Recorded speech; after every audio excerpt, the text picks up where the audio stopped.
it's honestly surreal. I mean, this program's meant a lot to me. It's made me who I am today, and it's exciting to take it over, especially, me being so close to Darren Flowers when I was here and coaching with him in the Valley at UTRGV. So it's surreal. I'm still soaking it in, and I'm excited. I want to do it proud. So.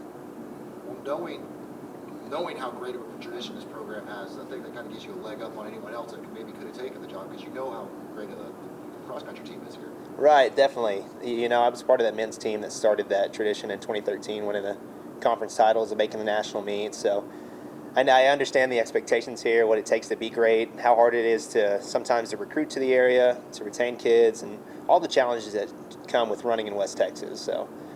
You kind of talk about deep tradition. I mean, starting it back in 2013. Is there anything that maybe you're reawakening now that you're the lead guy? Is there anything that you've already implemented? Not necessarily. I think Jay Krolik, the previous coach, did a great job of keeping things rolling and even bringing the women's team back to life a little bit.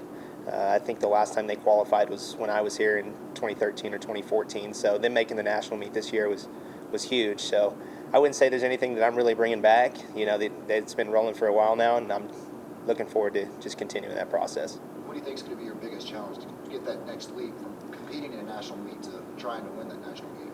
Yeah, that's something I've talked about with the men already. I think that this year the pieces were there.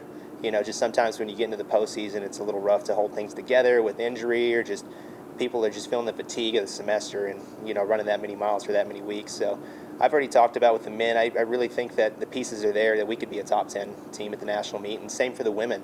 There were two heavy hitters there at the front, and I really think that, they're knocking on the door to be a top 10 team as well. We kind of talk about cross country, obviously, with those now switching over to track and field. How's that feel been? What's it like getting into all that? Yeah, it's sort of a weird time right now because, most of the athletes are gone. Luckily, I was able to meet most of them individually and talk about their goals and what they expect from this season. But for the most part, it's just managing from a distance, which is always tough, especially coming in and not knowing what makes everybody tick and how they function and, their strengths and weaknesses. So I just been telling the athletes, be diligent with the communication, to keep up the transparency, and that'll help this process move into the indoor and outdoor season. With your indoor season here now, kind of what's the holiday schedule for you guys? Probably everyone's already gone for Christmas, so when do you guys come back and get the track again? Yeah, we'll come back. The kids will report early January, and we'll start competing almost instantly, and then just go all the way through the semester.